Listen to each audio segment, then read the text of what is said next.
దేవుని మనకి వందనాలు.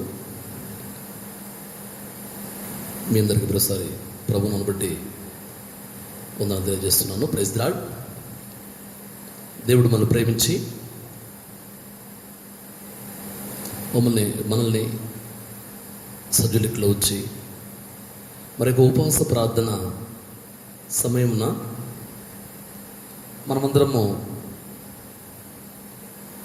ప్రభువుని ప్రార్థించేందుకు సజ్జులిట్లో ఉంచాడు.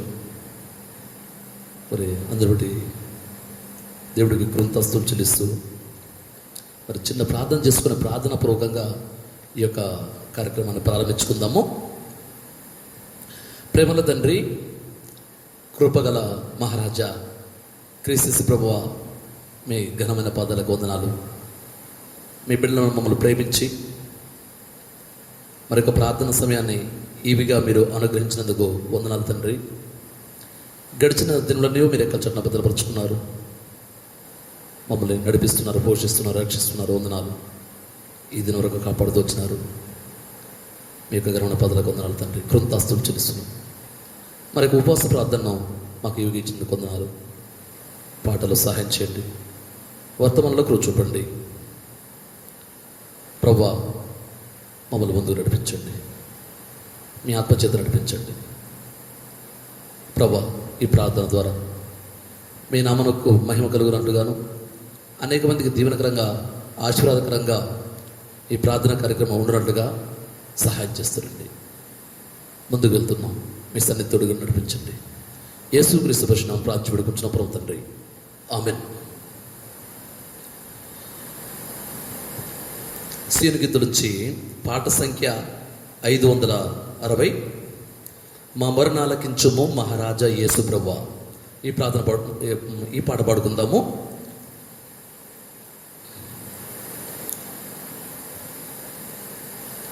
ఒకటి, 3, 5 చిన్నారు. మా మరణాలకించుము మహారాజా యేసు ప్రభువా, కోపముతో నన్ను చూడకుము, కనికారమున పలుకుము. కోపముతో నన్ను చూడకుము, కనికారమున పలుకుము. నిన్నేట్లు విడనాడెదను, ప్రాణప్రియుడనా యేసు. నిన్నేట్లు విడనాడెదను, ప్రాణప్రియుడనా యేసు. సిలువకు జడియాలేదు, శ్రమలకు బెదురాలేదు. సిలువకు జడియాలేదు, శ్రమలకు బెదురాలేదు. నీ నోట దూషణ మాట ఒకటైనను రాలేదు. నీ నోట దూషణ మాట ఒకటైనను రాలేదు. మా మరణాలకించుము మహారాజా యేసు ప్రభువా, కోపముతో నన్ను చూడకుము, కనికారమున పలుకుము. కోపముతో నన్ను చూడకుము, కనికారమున పలుకుము. సమస్త లోకము నాకు నీ రక్తము నేర్చితివి, సమస్త లోకమునకు నీ రక్తము నేర్చితివి. మోయాబడిన ఈ తలుపు తీయబడెను నీ వలన మోయబడిన ఈ తలుపు తీయబడెను నీ వలన నేనేల నీ సంస్తుతిని నిరతంబు చేయకపోతే నేనేల నీ సంస్తుతిని నిరతంబు చేయకపోతే మా మొరనాలకించుము మహారాజ యేసు ప్రభువా కోపముతో నన్ను చూడకుము కనికారమున్న పలుకుము కోపముతో నన్ను చూడకుము కనికారమున్న పలుకుము రక్షకుండా పాపులను శిక్షించక రక్షించు రక్షకుండా పాపులను శిక్షించక రక్షించు నిత్యజీవమో నిమ్మో ఆత్మాయందు దీనులకు నిత్యజీవమో నిమ్మో ఆత్మాయందు దీనులకు దైవా కుమార యేసు సర్వాత్రిక నివాసి దైవా కుమార యేసు సర్వాత్రిక నివాసి మా మొరనాలకించుము మహారాజ యేసు ప్రభువా కోపముతో నన్ను చూడకుము కనికారమున పలుకుము కోపముతో నన్ను చూడకుము కనికారమున పలుకుము. మనము ప్రార్థనలకు వెళ్ళక మునుపు పరిశుద్ధ గ్రంథం నుంచి మరి కొన్ని లేఖన భాగములు చూసుకొని ప్రార్థనలకు వెళ్దాము. మరి పరిశుద్ధ గ్రంథం నుంచి యోవేలు గ్రంథము గ్రంథము 1వ అధ్యాయము 12 నుంచి మరి 14 వచనాల వరకు 12 నుంచి 14 వచనాలు చదువుకుందాము. ద్రాక్ష చెట్లు చెడిపోయిను, అంజూరపు చెట్లు వాడిపోయిను, దానిమ్మ చెట్లను, ఈత చెట్లను, జల్దర చెట్లను, తోట చెట్లనియు వాడిపోయినవి. నెరలకు సంతోషమేమీ లేకపోయిను. యాజకులారా, గోనెపట్ట కట్టుకుని అంగలార్చుడి. బలిపీఠనొద్ద పరిచర్య చేయువారులారా, రోదనం చేయుడి. నా దేవుని పరిచారకులారా, గోనెపట్ట వేసుకుని రాత్రి గడుపుడి. నైవేద్యము పానార్పణము మీ దేవుని మందిరమునకు రాకుండా నిలిచిపోయాను. ఉపవాస దినము ప్రతిష్ఠించుడి, ప్రతిదినము ఏర్పరచుడి. యెహోవాను బతిమలుకొనుటకై పెద్దలను దేశంలోని జనులందరినీ మీ దేవుడిని యెహోవా మందిరంలో సమకూర్చుడి. ప్రభు సహాయంతో వచ్చిన ప్రార్థన చేసుకుందాము. మోకరించండి. ప్రేమగల తండ్రి, కృపగల మహారాజా క్రీస్తు ప్రభు మీకున్నాడు. పాడ ద్వారా మిమ్మల్ని మహిపరచదంతా మాకు ఇచ్చిన ప్రేమ కృతాసులు చెల్లిస్తుంది తండ్రి. మేము ప్రార్థనలోకి వెళ్ళక మునుపు మీ యొక్క పరిశుద్ధ గ్రంథంలోంచి లేఖన భాగం కొరకు మీ తట్టు చూస్తున్నాము. యోవేలు గ్రంథము 1వ అధ్యాయం నుంచి ప్రభా నాయన మరి ధ్యానించుకున్నట్టుండగా మమ్మల్ని జ్ఞాపకం చేసుకోండి. నిలబడుతున్న మీ దాసునంటూ నేను అయోగ్యుణ్ణి, ఈ వాక్యం వింటున్న వారి కంటే శ్రేష్టమైన వాడిని ఎంతవాడిని కాదయ్యా ప్రభా, బలహీనుడి చేతగలవాన్ని ప్రభా జ్ఞాపకం చేసుకోండి. నాకు మాకు కావలసిన లేఖన భాగాలు మీ యొక్క గ్రంథం నుంచి మాకు మీరే బోధించండి. మాకు గురువుగా ఉండి బోధించండి ప్రార్థిస్తుంది తండ్రి. కేవలం మీ నోటికి బోరగా మాత్రం నన్ను వాడుకుంటారండి. మమ్మల్ని ముందు నడిపించండి. యేసుక్రీస్తు దర్శనం ప్రాంతి విడిపించిన ప్రభు తండ్రి, ఆమేన్. యోవేలు గ్రంథంలో 1వ అధ్యాయము 12 నుంచి 14 చదువుకున్నాము. ఇవన్నీ కొత్తగా మనము చదివేదేం లేదు, మనం ఎన్నోసార్లు చూసుకున్నట్లు లేఖన భాగాలే. అయితే మళ్ళీ మనం నూతనపరుచుకునే విధందుకు అయి మనము ప్రార్థనకు కావలసిన ఆధారము కొరకై దేవుడి యొక్క సన్నిధిలో మనమంతా ఆయనకు సాగిలపడి మన మనవులు ఆయనకు చెప్పుకునేందుకై మరొకసారి చూసుకోవాల్సిన అవసరం ఉంది. ఇక్కడ ద్రాక్ష చెట్లు చెడిపోయిను, అంజరపు చెట్లు వాడిపోయిను, దానిమ్మ చెట్లను, ఈత చెట్లను, జల్దర చెట్లను, తోట చెట్లని వాడిపోయినవి. అయితే అంతేకాదు, ఇంకేంట నరులకు సంతోషమేమీ లేకపోయాను. సంతోషము నరులకు లేదు అంటే, నరులకు యాక్చువల్గా సంతోషం ఎప్పుడు ఉంటుంది? అంతా బాగుంటే, అన్నీ కలిసి వస్తే, అంత అనుకున్నట్టు జరిగితే, ఏ కష్టం లేకుండా ఉన్నట్లయితే నరులకు సంతోషం. ఇక్కడ సన్నివేశంలో ద్రాక్ష చెట్లు చెడిపోయాయి, అంజరపు చెట్లు వాడిపోయాయి, దానిమ్మ చెట్లు, ఈత చెట్లు, జల్దర చెట్లు, తోట చెట్లన్నీ వాడిపోయాయి.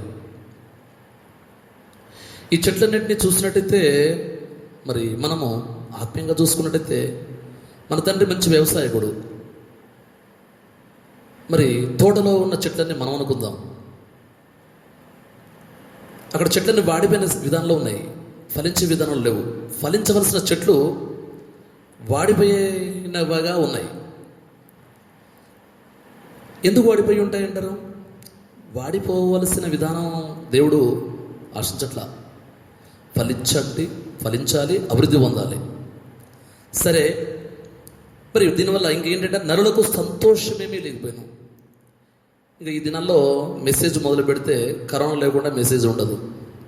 కరోనా వల్ల అట్లయింది, కరోనా ఇట్లయింది, సర్వ నష్టాలకు కారణం, సంతోషం లేకుండా ఉండడానికి కారణం కరోనా అంటారు. సరే, కరోనా సంగతి పక్కన పెడదాం. నరులకు సంతోషం ఏమన్నా ఉందా? కరోనాకు ముందు, కరోనాకు తరువాత అనుకుందాం. అప్పుడున్న సంతోషం ఎప్పుడైనా కోల్పోయింది ఉందా? లేకపోతే అప్పుడున్న ఆనందం ఎప్పుడైనా లేకుండా ఉందా? బిఫోర్ క్రిస్ట్, ఆఫ్టర్ క్రిస్ట్లా కరోనాకు ముందు, కరోనాకు తర్వాత ఏదైనా శకమా? నరులకు సంతోషము లేకపోవడానికి కారణం ఏంటి? అంతకుముందు ఏమైనా సంతోషంగా ఉన్నారా? ఇప్పుడేమైనా సంతోషం కొత్తగా కోల్పోవడానికి? నరులకు సంతోషం ఏం లేదు. యాజకులారా గోనెపట్ట కట్టుకుని అంగలార్చుడి, బలిపీఠం వద్ద పరిచయం చేయవాళ్ళ రోదనం చేయుడి. సంతోషం లేని కారణం బట్టి ఇక్కడ ఏమంటున్నాడంటే యోవేలు, యాజకులారా మీ సంతోషం పోగొట్టుకున్నారు కదా, మళ్ళీ మీ సంతోషం తిరిగి గెయిన్ చేసుకోవాలంటే ఏం చేయాలంట? గోనెపట్ట కట్టుకుని అంగలార్చుడి. ఎవరు? యాజకులు. యాజకులు అంటే విశ్వాసులు కాదనా? న్యూ టెస్టమెంట్కి వచ్చినట్టయితే రాజులో మేమే, యాజకులు మేమే అని అందరం కాలు రెగరేస్తాం. ఇక్కడ యాజకులు అంటే పాస్టర్లని కాదు, దేవుడి సేవకులని కాదు, మనమంతా రాజైన యాజక సమూహం. మనమంతా యాజకులం. అంటే మంచిగా ఉంటేనేమో యాజకులం, తేడా వస్తేనేమో మనకేం బాధ్యత లేదా? యాజకులు అంటే సేవ చేసే సేవకులు ఎవరు? యాజకులు మనం కాదా? అంత బాగుంటే మేము ఉన్నాం, మా వల్ల కూడా అనుకుందామా? మనమంతా బాధ్యత, నష్టంలోనూ లాభంలోనూ అన్నిటికీ బాధ్యత మనమే వహించాలి. సంతోషం లేని సందర్భం, ప్రతి సందర్భానికి, ప్రతి ఒక్క పరిస్థితికి బాధ్యులం మనమే. మంచికే మనము, కష్టానికి మనం కాదు అనుకున్నానికి లేదు ఇక్కడ. ఇప్పుడు ఏం చేయాలి? యాజకులైన వాళ్ళు ఏం చేయాలట? గోనెపట్ట కట్టుకుని అంగలార్చుడి. లాక్డౌన్ మూమెంట్లో ఇంటికాడ కూర్చొని ఎంతమంది అంగలార్చడం తెలియదు. అంతకుముందు టైం లేదన్నారు, ఇప్పుడు ఫుల్ టైం దొరికింది. కానీ అంగలార్చిన సందర్భాలు మన జీవితంలో ఉన్నాయో తెలియదు. బలిపీఠంతో పరిచర్య చేయవాళ్ళారా, వీరు కూడా మనమే. రోదన చేయుడి, నా దేవుని పరిచారకులారా, ఇది మనమే. గోనెపట్ట వేసుకొని రాత్రి అంతా గడుపుడి. మందిరంలో 3 గంటలు గడపడానికి ఇబ్బంది పడే మనం గోనెపట్ట కట్టుకుని రాత్రి అంతా గడిపేసాం. ఆల్రెడీ ప్రేయర్లో రాత్రి అంతా గడపాలి 2 బాబు అంటే వచ్చేది. ఇప్పుడు పరిస్థితి లేదు. నైవేద్యము, పానార్పణము మీ దేవుని మందిరం రాకుండా నిలిచిపోయాయి. ఇప్పుడు జరిగేది అదే. కారణం నువ్వు అనుకుందామా? మనమంతా మన బాధ్యత రాహిత్యం. ఇక్కడ నైవేద్యమును పానార్పణమును మీ దేవుని మందిరంలోకి రాకుండా నిలిచిపోయాను. ఉపవాస దినం ప్రతిష్ఠించుడి, వ్రతదినం ఏర్పరచుడి, యెహోవాని బతిమాలుకొనుటకై పెద్దలను దేశంలోని జనులందరినీ మీ దేవుడైన యెహోవా మందిరంలో సమకూర్చుడి. ఇప్పుడు మందిరంలో సమకూర్చేటువంటి పరిస్థితి లేదు. ఎవరింటికాడ వాళ్ళు ఉన్నాం, చక్కగా వాక్యం వింటున్నాం. ఇదివరకు దేవుడి వాక్యం కోసము ఎంత దూరం వెళ్ళాలి కదా. ఇప్పుడు ప్రజెంట్ ఈ పుణ్యమానే ఇంటికాడ కూర్చొని చక్కగా కూర్చున్నాం, ఫ్యాన్ల కింద సెల్లు ముందర పెట్టుకున్నాం, డేటా ఆన్ చేసుకున్నాం. ఇంటి దగ్గరికే వచ్చింది మందిరం. దేవుడు మన ఇంట్లోకి వాక్యం తీసుకొని వచ్చాడు. ఏం చేయాలట? యెహోవాను బతిమాలుకొనుటకై పెద్దలను దేశంలోని జనులందరినీ మీ దేవుడైన యెహోవా మందిరంలో సమకూర్చుడి. మందిరంలో సమకూర్చుకునే పరిస్థితి కాబట్టి ఇంట్లో సమకూర్చుకుందాం. ఇది ఇంకొంచెం ఇంకా తేలికే, కష్టం కాట్లా. ఈ భక్తి అనేది ఏమవుతుందంటే వాక్యం ఇంకా ఈజీగా మన ఇంట్లోకి వచ్చేస్తుంది. దేవుడు ఎంత కరుణామయుడండి. సరే, సమకూర్చుకుందాం. సెల్ ఆన్ చేసాం, వాక్యం వింటున్నాం. ఇప్పుడు ఏం చేయాలి? నైవేద్యము పానార్పణము మీ దేవుని మందిరంలోకి రాకుండా నిలిచిపోయాను. ఉపవాస దినం ప్రతిష్ఠించుడి, వ్రతదినం ఏర్పరచుడి, యెహోవాను బతిమాలుకొనుటకై. యెహోవాని బతిమాలుకొనుటకై అంత అవసరం ఏమొచ్చిందంటారా? సంతోషం ఫుల్గా ఉందా? ఇప్పుడు సువార్త చెప్పే పరిస్థితి లేదు. నియమ కోడికలు మందిరంలో జరిగే పరిస్థితి లేదు. దేవుడి గురించి ప్రకటించే పరిస్థితి లేదు. ఇది సంతోషకరమైన విషయమే కాదు. అనుకూలంగా ఉన్నప్పుడు ఎన్నోసార్లు ఎంతో అవకాశం ఇచ్చాడు. ఇన్ని సంవత్సరాలు అవకాశం ఇచ్చాడు దేవుడు. ఆ అవకాశాన్ని వినియోగించుకున్నారు, వినియోగించుకోనటువంటి వారు వినియోగించుకోలేకపోయారు. ఇప్పుడు ఉన్న పరిస్థితిని బట్టి చూసినట్టయితే ఇంకేదో చేద్దాము అని అనుకునే పరిస్థితి లేదు దేవుడి విషయంలో. మన భక్తిని మనం కాపాడుకుంటూ అనేక మంది రక్షణ కోసం ప్రార్థన చేయవలసిన వారిగా మాత్రం ఉన్నాం. లోకంలో చాలామంది ఈ సెన్సస్ జనాభా పెరిగిపోతూ ఉంది.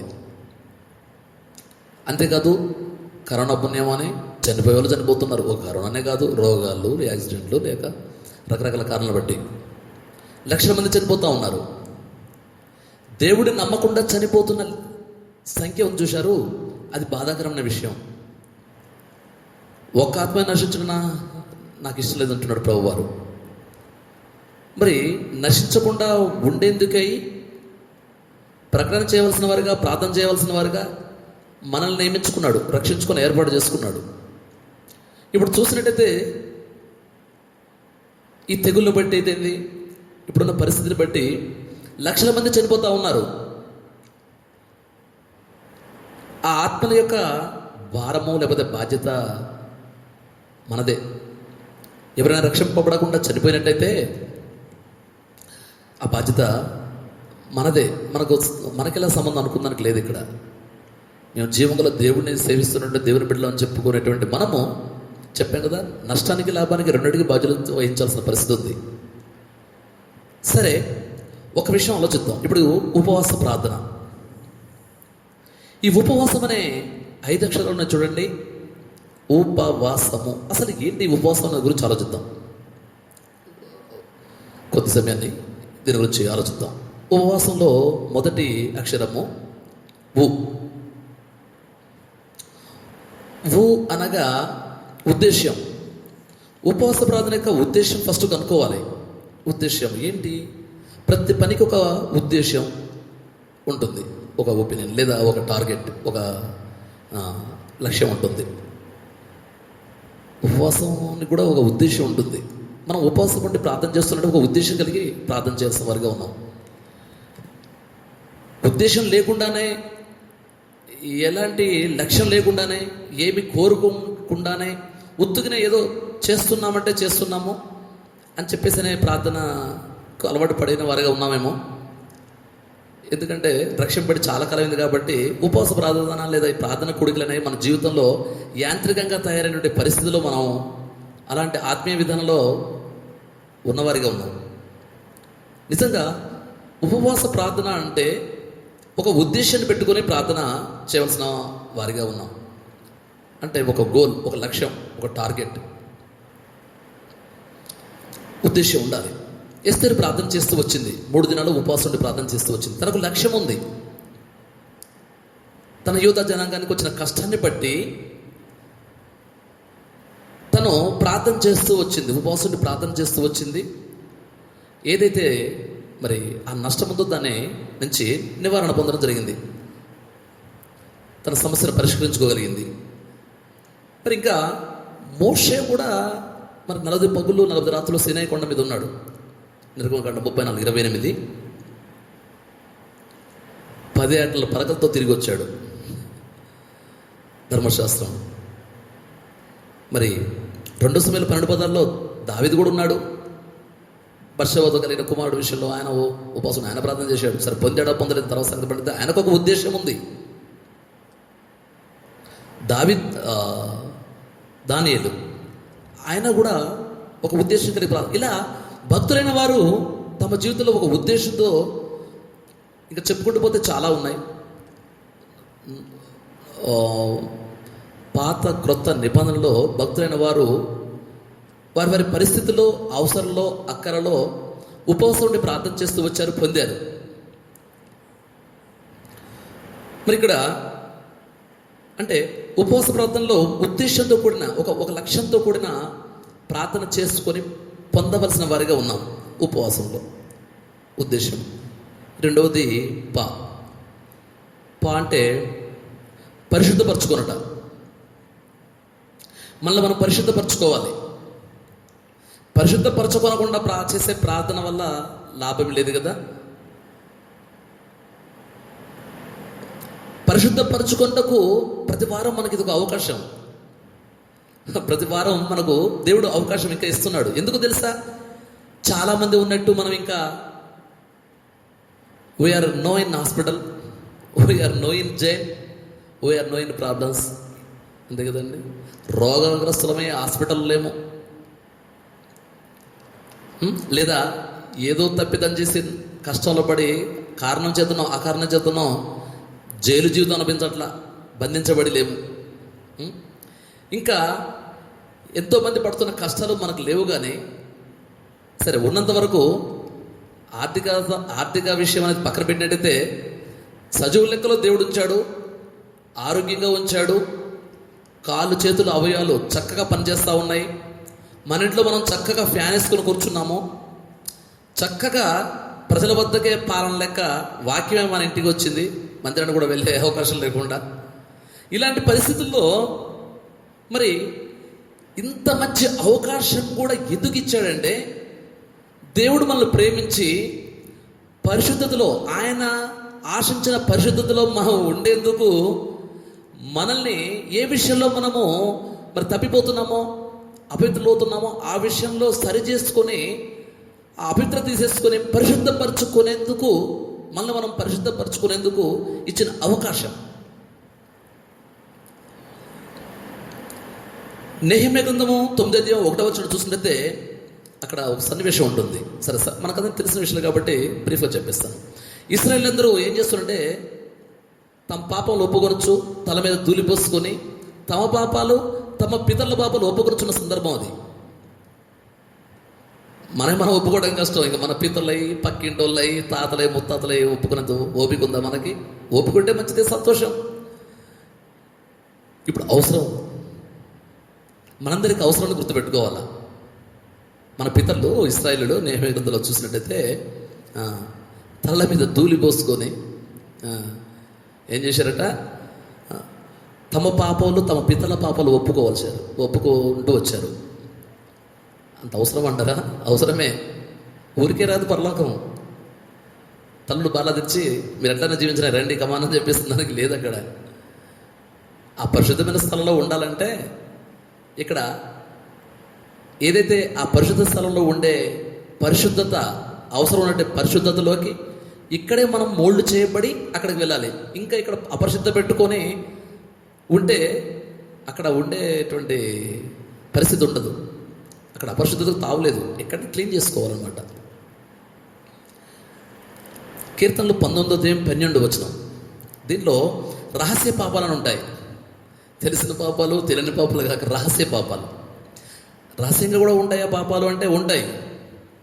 అది భార్య భర్తకు తెలియదు, భర్తవి భార్యకు తెలియదు, నీది నీ ఇంటిలో కుటుంబ సభ్యులకు తెలియదు. నువ్వు ఏం చేస్తున్నావో నీకే తెలుసు. ఒక్కోసారి నువ్వు చేసి కూడా మర్చిపోతావు, నేను చేసి కూడా మర్చిపోతావు. రహస్య పాపాలు ఉంటాయి. Everybody must have those secret since. అవి కూడా ఇప్పుడు ఒప్పుకోవాలి. ఒప్పుకోకపోతే కష్టం. దేవుడిచ్చిన అవకాశం ఇది. రహస్య పాపాలు పరిశుద్ధపరచుకోవాలంటే తప్పదు. 1 కొరింథీ పత్రిక 9:20 చూసినట్టయితే అక్కడ అపొస్తలుడు పౌలు అనేక మంది నడిపించి అనేక మందికి బోధించిన నేను భ్రష్టుడిని కాకుండా నిమిత్తం నా శరీరాన్ని నలగొట్టుకుంటున్నానని మోడల్గా ఉన్నాడు. Is N icon. నలగొట్టుకోవడం అనే విషయం మనం నలగొట్టుకోవాలా. పరిశుద్ధపరచుకోవడంలో భాగం ఇది. ఖచ్చితంగా అవసరమే. ఉపవాసం ఎందుకు చేస్తున్నాం మరి? సరే, ప్రార్థన ఎందుకు చేస్తున్నాము? ఉపవాసం ఉండి ఉపవాస ప్రార్థన చేస్తున్నామంటే దానికి ఒక ఉద్దేశం, ఒక లక్ష్యం, కొంత మార్పు.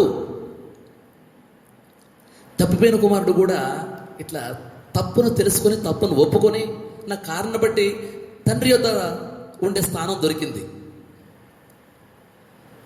చిన్న కుమారుడు తప్పాడు. ఈ లోకంలో తప్పు చేయడం అనేది నీతిమంతుడు లేడు, ఒక్కడు లేడు. యెహోవా నీవు పట్టి చూడగా నిలవదగిన వాడిన రీతిగా బలహీనమే కాదనట్లే, కానీ బలహీనత ఒప్పుకొని సరిచేయబడి దేవుడి దగ్గర రావాలి. దేవుడు మనల్ని దూరంగా ఉంచే దేవుడు కాదు. తప్పు ఒప్పుకొని నా దగ్గర రావాలని చెప్పేసి ప్రభు అంటున్నాడు. ఇశ్రాయేలు రాగోనేలా తిరిగి నా దగ్గర రా అంటున్నాడు. చిన్న కుమారుడు తప్పు చేశాడు, తెలుసుకున్నాడు, ఒప్పుకున్నాడు. తాను ఆ పాపాలని ఒప్పుకొని తన యొక్క స్థితిని తెలుసుకొని పరిశుద్ధపరచుకున్న కారణం బట్టి, తండ్రి చేరిన కారణం బట్టి తండ్రి చేర్చుకున్నాడు. ఇక తండ్రితో ఉన్నాడు. మనం కూడా తండ్రితో ఉండాలి కదా. సరే, 3వది ఉపవాసము. వా అంటే ఈ ఉపవాసం ఎలా చేయాలి? ఎలా ఉపవాస ప్రార్థన అంటే వాక్యానుసారంగా చేయాలి. ఎలా చేయాలో, ఎలా చేయకూడదో, ఉపవాసం ఉన్నప్పుడు ఎలా ఉండాలో, ఎలా ఉండకూడదు అన్న సంగతి బైబిల్ చక్కగా చెప్పింది. మత్తయి సువార్త 5:18 చూసినట్టయితే వాక్యానుసారమైన ఉపవాసం అక్కడ కనబడుతుంది. ఎలా ఉండాలో చెబుతుంది, ఎలా ఉండకూడదో చెబుతుంది. అంతేకాదు యెషయా గ్రంథం 50 కూడా చూసినట్టయితే 3-4 వచనాలు చూసినట్టయితే అక్కడ కూడా ఉపవాసం ఎలా ఉండాలి, ఎలా ఉండకూడదన్న సంగతి చక్కగా చెప్తుంది. మనకు తెలియదు ఏమీ లేదు. ఉపవాసము ఎలా ఉండాలి, ఎలా ఉండకూడదు, ఎలా ప్రార్థన చేయాలి, ఉపవాస ప్రార్థన ఎలా చేయాలన్న సంగతి చెప్తా ఉంది. నువ్వు ఉపవాసం ఉన్న సంగతి మత్తయి సువార్త చూసినట్టు మనకన్నీ తెలిసిన సంగతులే, కొత్తదేమీ లేదు.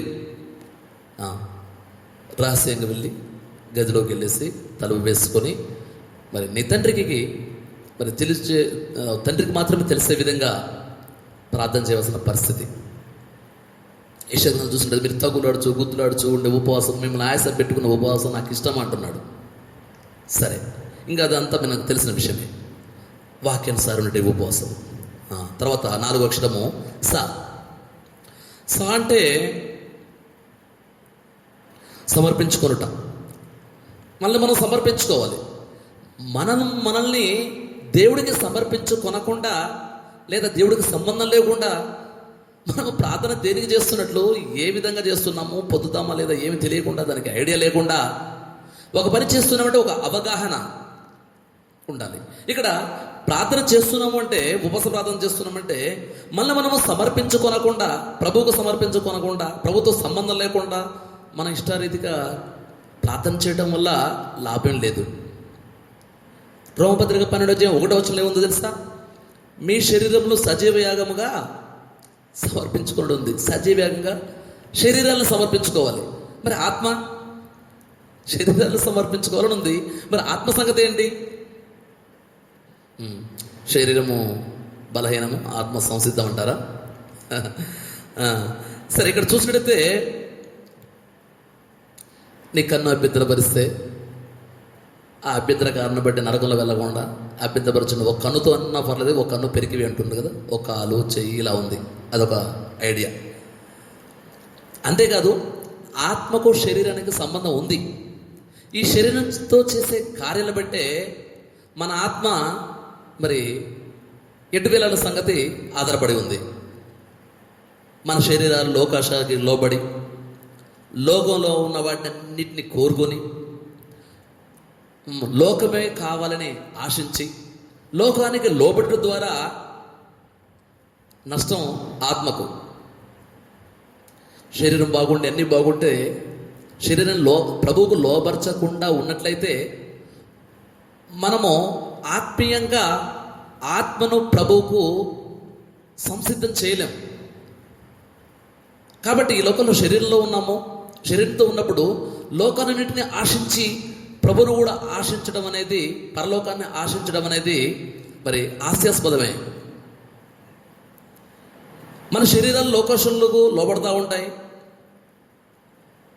లోకం కావాలని కోరుకుంటూ మన పౌరస్థితి పరలోకం అందున్నది అంటే ఎలా కుదురుతుంది? అలాంటప్పుడు మన పౌరస్థితి ఎక్కడ ఉన్నట్టు? లోకంలో వాటిని కోరుకున్నట్టయితే మన పౌరస్థితి లోకానికి సంబంధించినదిగా ఉంటుంది, పరలోకానికి సంబంధించినదిగా ఉండదు. లోకం ఏం చేస్తుంది, శరీరం ఏం చేస్తుందంటే, సాతాను ఏం చేస్తుందంటే శరీరానికి కోరికలు కలిగించి లోకంలో ఉన్న వాటిని కోరుకొని లోకమే కావాలని చెప్పేసి అనుకునే విధంగా పరిస్థితులు కల్పించి దేవుని మీద ఆధారపడలేని పరిస్థితిని తీసుకొస్తుంది. అంటే నీకేం తక్కువ, నీకు ఈ లోకంలో ఏం తక్కువ ఉంది? ఆరోగ్యం ఉంది, అందం ఉంది, ఐశ్వర్యం ఉంది, ఇంకా నీకు ఏం తక్కువ అని దేవుడి మీద ఆధారపడాలా అనేటువంటి స్థితిని తీసుకొస్తుంది అనమాట. అక్కడ పౌలు అంటున్నాడు, సజీవ యాగంగా నా శరీరం నలగొట్టుకుంటున్నాను అని చెప్పేసి, సమర్పించుకుంటున్నానని. శరీరం నలుగొట్టుకోకపోతే దేవుడి మీద ఆధారపడదు. అసలు ఉపవాసం ఉండే ఉద్దేశం ఏంటంటే, మనం ఫుల్గా తిన్నట్టయితే ఇంకేం చక్కగా నిద్ర వస్తుంది. ఇక దేవుడి మీద ఏం ఆధారపడతామో? శరీరాన్ని నలగొట్టుకోవాలి. శరీరం బలహీనమైనప్పుడే మనం శక్తి ఏంటో తెలుస్తుంది, శక్తిహీనం అయిపోతాం. తద్వారా ఆత్మీయంగా దేవుడి మీద ఆధారపడిన వారుగా, లేకపోతే ప్రార్థనలో దేవుడితో మాట్లాడేవారుగా ఉంటాం.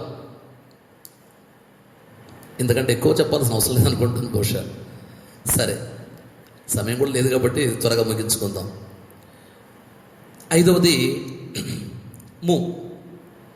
రెండు రకాలుగా చెప్పొచ్చు ఈ మూని: ముగించుట లేదా ముందుకు సాగుట.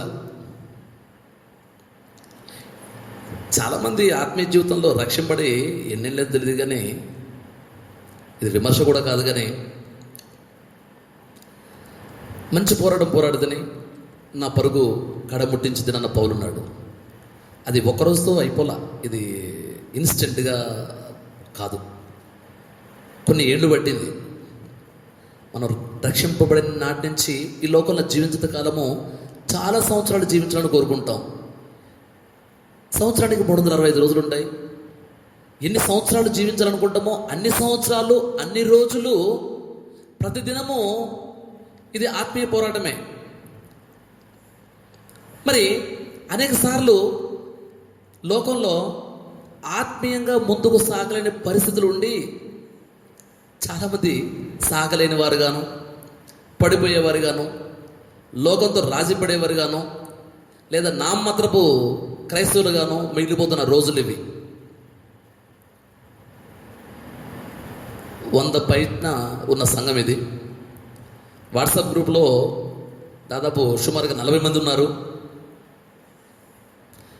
ఎన్ని కుటుంబాలు చూస్తున్నాయో తెలియదు, రివ్యూస్ చూస్తే అర్థమైంది. ప్రార్థన చేయాలని ఆరటం ఎంతమందికి ఉన్న సంగతి ఆ రివ్యూస్ చెప్పుద్ది. అంటే ఇది చూడడంతో పరలోకానికి వెళ్తారని నేను చెప్పట్లా, కానీ వాక్యం విని వాక్యానుసారంగా జీవితాల్లో సరిచేసుకుని ఆత్మీయంగా సిద్ధపడదామన్నటువంటి ఆశ ఉంది. చూశారు? ఎవరి సంగతి ఎందుకు, మనమే చూసుకుందాం. ఎవరిని చూడాల్సిన అవసరం లేదు, ఒకరినొకరు చూసుకోవాల్సిన అవసరం లేదు. ఇక్కడ ఎవరికి వారే చూసుకుందాము. మన యొక్క ఆసక్తి ఎంతవరకు ఉంది, మనం ఎలా ముగిస్తున్నాం. ఆల్రెడీ ఇంకా మనం మన యొక్క ప్రయాణం, ఆత్మీయ ప్రయాణం ముగించామా? ఎట్లాగూ సేవకుడి యొక్క విజిటింగ్ లేదు, మందిరానికి వచ్చే అవకాశం లేదు. ఇప్పుడు స్వతంత్రం, ఫ్రీ బర్డ్స్. ఏదైనా తోటలో కూడా అన్నీ అమర్చిన దేవుడు మంచి చెడ్డల వివేచనచ్చు ఆ పండు కూడా పెట్టాడు కదా. ఆ పండును పెట్టిన తర్వాత అన్నీ ఉన్నాయి, ఆ పండు కూడా ఉంది. అక్కడ తినకూడదని చెప్పాడు, ఆడ మాత్రం ఉంచాడు. ఇప్పుడు మన ఇష్టం అది తినడమా తినకపోవడం అన్న సంగతి, అంతే కదా. అవ్వ తిన్నది, ఆదాము తినిపించినది పక్కన పెట్టినట్టయితే, అబ్బా ఆ స్థానంలో నేనుంటే గనక నేను అస్సలు తినకపోయానే అనుకుంటున్నాం కదా. సరే, ఇప్పుడు కూడా వాక్యం ముందు పెట్టాడు. వింటమా వినకపోవడం అనేది మన ఇష్టం కదా. వాక్యం వినటం అంటే చెప్పేవాళ్ళు ఈ రోజుల్లో తక్కువైపోయారు. మనకు అంజనిది చులకనగా ఉంటుంది, లోకోగా ఉంటుంది. ప్రతిరోజు వాక్యం చేయడం అనేది చాలా కష్టమైన విషయమే. ఇక్కడ మన వాళ్ళని ఆత్మీయంగా వెచ్చని స్థితిలో ఉంచాలనే ఉద్దేశంతో, ఆత్మీయంగా వాక్యం ద్వారా అంటకట్టబడి ఆత్మీయ స్థితిలో ఉంచాలనే ఉద్దేశంతో మరి మన సహోదరుడు సుందరావన్న ప్రతిరోజు చేద్దాం బ్రదర్ అని చెప్పేసి ప్రయాసన్నాడు. నేను చెప్పాను, బ్రదర్ నియమకూడులు చాలు, సంఘ ప్రార్థన, ఉపవాస ప్రార్థన, ఆదివారం ఆరాధన ఇవి ఉన్నాయి కదా అని చెప్పేస్తున్నాను. లేదు బ్రదర్ అలా కాదు, ప్రతిరోజు మన వాళ్ళకి వాక్యం అందించాలని చెప్పేసి ఇంకా ఆయన కూర్చొని అక్కడ అది కార్ఖానా, ప్రతిరోజు సిద్ధపడటం, ప్రతిరోజు వాక్యం చెప్పడం ఎంత కష్టం మీకు తెలుసా అండి. ఏదో ఒకరోజు నిలబడాల్సి వస్తేనే దానికి ఒక హోంవర్క్ చాలా ఉంటుంది. రెండోది, ఒకే వ్యక్తి ప్రతిరోజు చెప్పడం అనే సంగతి చూశారు, నిలబడితే తెలుస్తుంది. వినడం ఈజీయే, కామెంట్ చేయడం కూడా ఈజీయే. ఇదంతా ప్రయాస. దీని వెనుక ప్రయాస ఏంటి అంటే దాని ఉద్దేశం ఫస్ట్ ఏంటో తెలుసా? మనమంతా ఆత్మీయ స్థితిలో ఉండాలనేటువంటి ఆరాటం.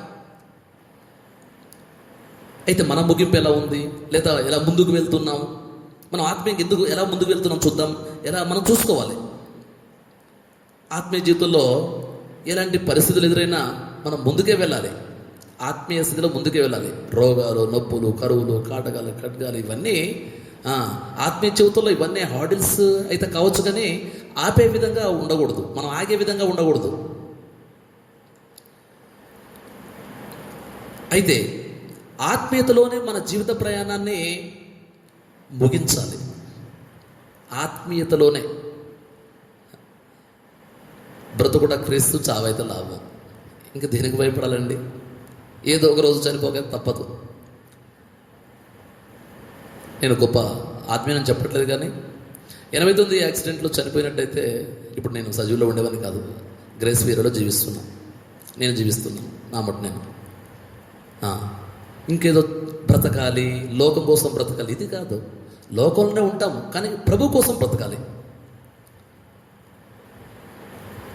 వీరంతవరకు ప్రభు గురించి ప్రకటించాలి. మన వరకు మనం చూసుకుంటే సరిపోదు, కానీ మనం వచ్చిన ఉద్దేశం ఏంటంటే, మనం రక్షింపడ్డ మనము అనేక మందికి క్రీస్తు ప్రేమ లేకపోతే రక్షణ మార్గము తెలియజేయాలని చెప్పేసి మనల్ని దేవుడి రాయబారులుగా ఈ లోకంలో మనల్ని ఉంచుతూ వచ్చాడు. మనం ముందుకు సాగే విధానం ఎలా ఉంది?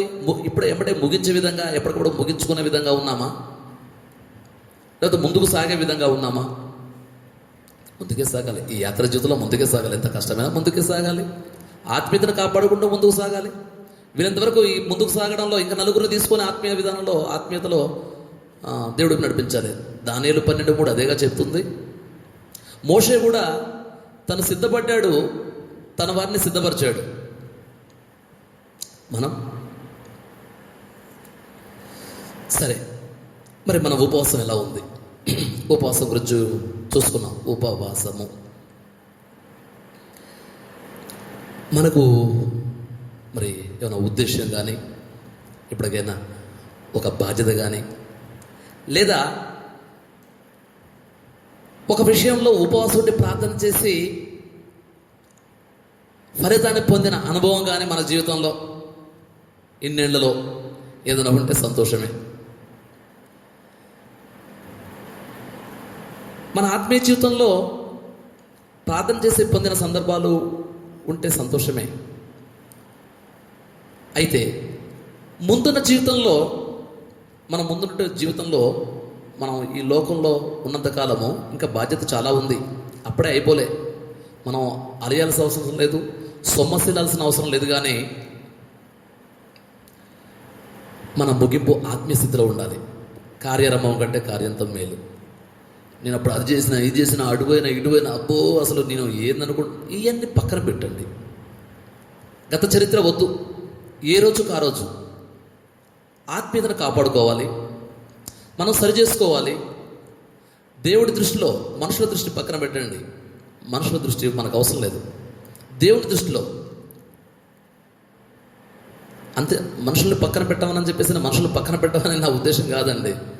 మనుషులతో ఉండాల్సిందే, ప్రేమగా ఉండాలి. దేవుడి దయందును మనుషుల దయందును మనం మనుషులతోటే ఉన్నాం, సహోదరులతో ఉన్నాం, సంతోషంగా ప్రేమతో. వీళ్ళందరికీ అందరితో చక్కటి సంబంధం, ఆత్మీయ సంబంధం ఉండాలి, ప్రేమించాలి. ప్రభువు ఏదైతే కలవల్లో మనకు ప్రేమ చూపెట్టాడో, ప్రాణం పెట్టేంత ప్రేమ, మనం ప్రాణం పెట్టకపోయినా కూడా ప్రాణంలా ప్రేమించాలి. సహోదరులు ఖచ్చితంగా ఉండాల్సింది. మనల్ని ప్రేమించేవారంటూ ఉండాలి. మనకు దేవుడిచ్చిన సహోదరులు ఖచ్చితంగా ఉండాలి. మన శ్రేయోభిలాషులు ఉండాలి. ఏదైనా కష్టం వస్తే బంధువుల కంటే, బంధువులు సరే అయ్యో అనొచ్చు, నేను బంధువులు తీసేయనట్లే, బంధువులు ఉండాలి. అంతకంటే ఎక్కువగా సంఘం మాత్రం మన కోసం ప్రార్థన చేస్తుంది కదా. సంఘం మనకు ప్రార్థన చేస్తుంది, ఆత్మీయ సహోదరులు.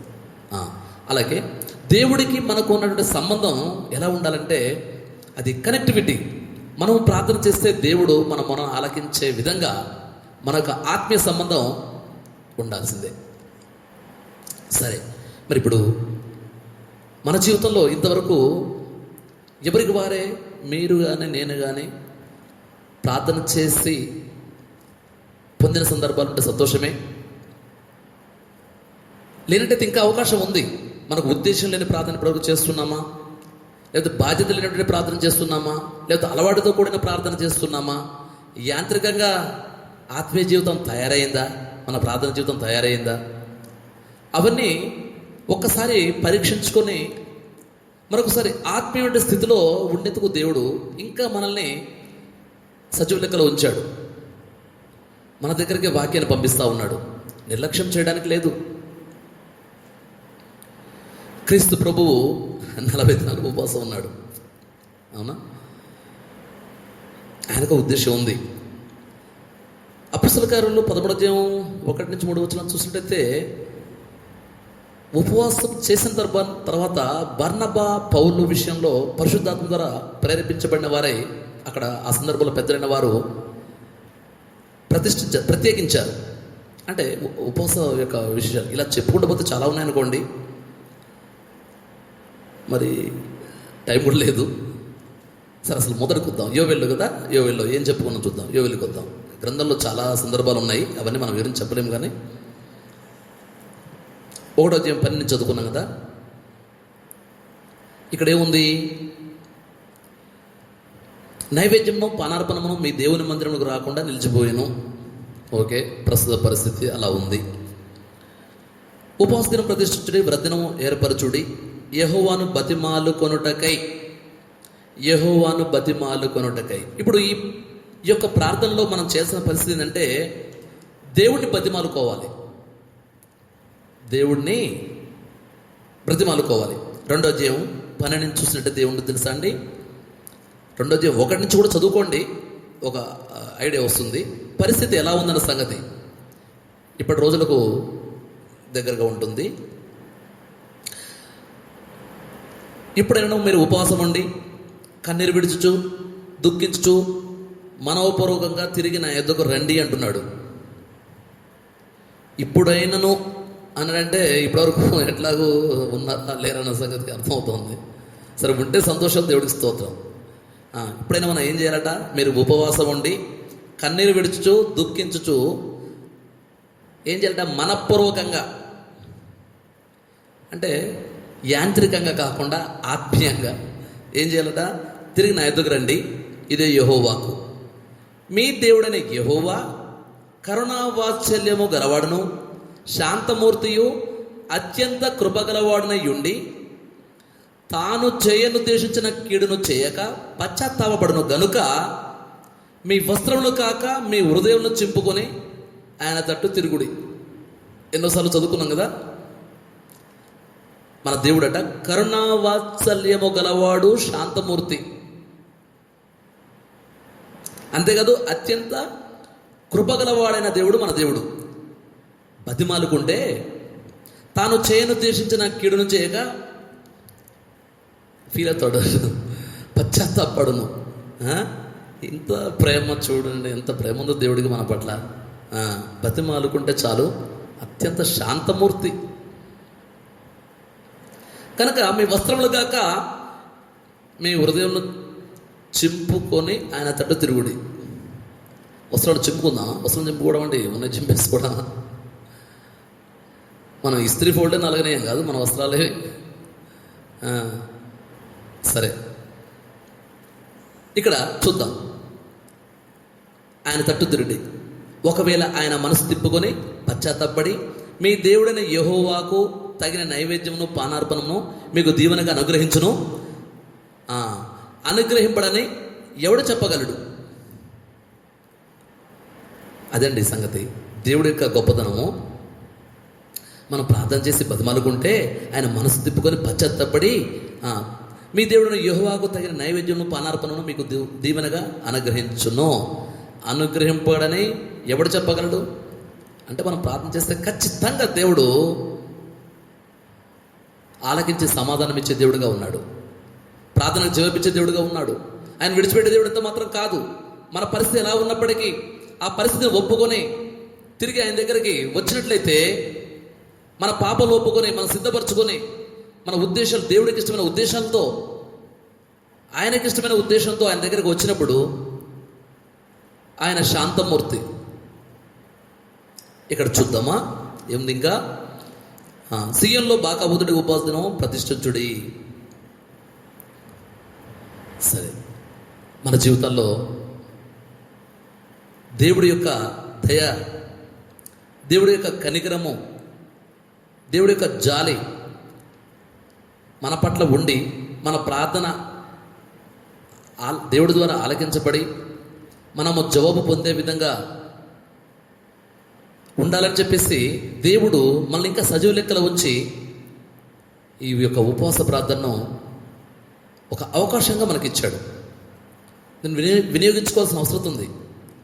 ఎప్పటి నుంచో మేము ఉపవాస ప్రార్థనలు చేస్తామనో అని కాదు. అక్కడ ఎప్పటికప్పుడు అప్డేట్ చేసుకోవాలి. ఎప్పుడు అట్టి ఆత్మీయ స్థితిలోనే కంటిన్యూ కావాలి, ముందుకు సాగాలి.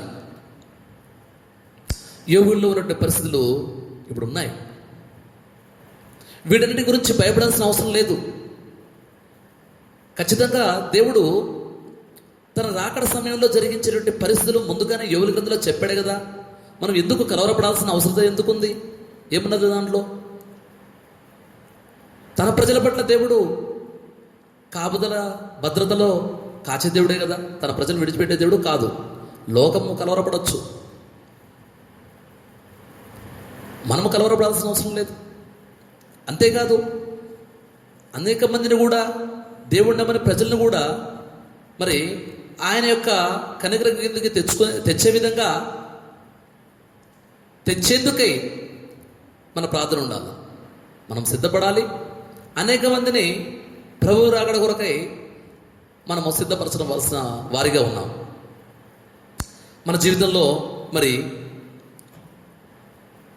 ఏముంది? సంతోషం లేదని చదువుకున్నామా? అంతే కదా. యోవేలు 1వ అధ్యాయము మరి 12-14 చూసినట్టయితే 12వ వచనంలో ఏముంటుంది? నరులకు సంతోషం ఏమీ లేకపోయాను. ఏ పరిస్థితి ఎలా ఉన్నా కూడా దేవుని బిడ్డ సంతోషంగానే ఉంటాడు. సంతోషమే దేవుడున్నాడు అనే సంతోషం మనకు. లోకంలో ఎన్ని పరిస్థితులు జరిగినవ్వండి, దేవుడున్నాడనే ధైర్యం మనది. ఆనందించుడి. మరలా చెప్తున్నాను, ప్రభువునందు ఆనందించాల్సిందే. సంతోషం అదే మన ధైర్యం. దేవుడు లేనివాడు భయపడి సంతోషం లేక, దేవుడు ఉన్నాడు అనుకునే, నా పట్ల దేవుడు అనుకునేవాడు భయపడి, ఇంకా తేడా ఏముంది? అయితే మన ప్రభువు శాంతమూర్తి, అత్యంత కృపగలవాడు, కరుణావచన గల దేవుడు. మన దేవుడు మన స్థితి ఏదైతే ఉందో, మన దేవుడికి విరుద్ధమైన స్థితి ఒకవేళ ఉన్నట్లయితే, లేదా మనము సిద్ధపరచుకునేటువంటి విధానంలో ఇంకేమైనా అడ్డంకిగా మన జీవితంలో మన క్రియలు కానీ ఆలోచనలు కానీ దేవుడికి విరోధమైన ఏమైనా ఉన్నట్లయితే, ఈ ఉపవాస ప్రార్థన ద్వారా సరిచేయబడి సరి చేసుకొని దేవుడి సన్నిధిలో ఆ చిన్న కుమారుడు ఏ విధంగా తండ్రి ఇంటికి వెళ్ళాడో, తండ్రితో కలిసి జీవించాడో, మనం కూడా మన పరమ తండ్రితో మన జీవితము ఈ లోకంలోనూ ఈ లోకం తర్వాత కూడా ఉండాలంటే మనం కూడా సరిచేయబడి, మన పాపాలకు పశ్చాత్తాపడి, మన పాపాలని క్లియర్ చేసుకొని, దేవుడికి విరోధమైన ప్రతి స్థితిని దూరం చేసుకొని, కేవలం దేవుడికి ఇష్టమైనటువంటి విధానంలో, ఆత్మీయ విధానంలో మనము దేవుడికి దగ్గరగా ఉండాలని దేవుడు కోరుకుంటున్నటువంటి దానిలో భాగంగా దేవుడు మనకి ఇచ్చినటువంటి అవకాశము ఈ ఉపవాస ప్రార్థన. మనం ఇప్పుడు ప్రార్థన చేసుకుందాము. ప్రభువా, మరి నువ్వు అత్యంత కృపగల దేవుడు, మా పితరులు ప్రార్థన చేశారు, పొందారు. మరి పాత నిబంధన గ్రంథంలో నుండి భక్తులు, కొత్త నిబంధన గ్రంథంలో భక్తులు అనేక మంది ఉపవాసం నుండి ప్రార్థన చేశారు, అడిగారు, పొందారు. ప్రభువా, మేము మా పితరుల కంటే గొప్పవారు కాదు, కానీ అదే దేవుడు మీరు, అత్యంత కృపగల శాంతమూర్తి మీరు, కరుణావచనగల దేవుడు, చేయను దిశించిన కేడు చేయక మెల్లి చేసే దేవుడు మీరు మారలేదయ్యా. మేము మారచ్చు, కానీ మీరు మారలా. మీ దగ్గరికి వచ్చేవారిని ఇప్పుడు తోసివేసే దేవుడు ఇంత మాత్రం కాదు. కాబట్టి కృపగల దేవా, మీ సన్నిధికి వస్తున్నామని మోకరించి మనం సరిచేయబడిన హృదయాలతో ప్రార్థన చేసినట్టయితే ఆయన హత్తుకుని మన ప్రార్థనకు జవాబిచ్చే దేవుడు ఆయన. ప్రార్థన చేసుకుందామా? మోకరించండి. చిన్న ప్రార్థన చేసుకున్న తర్వాత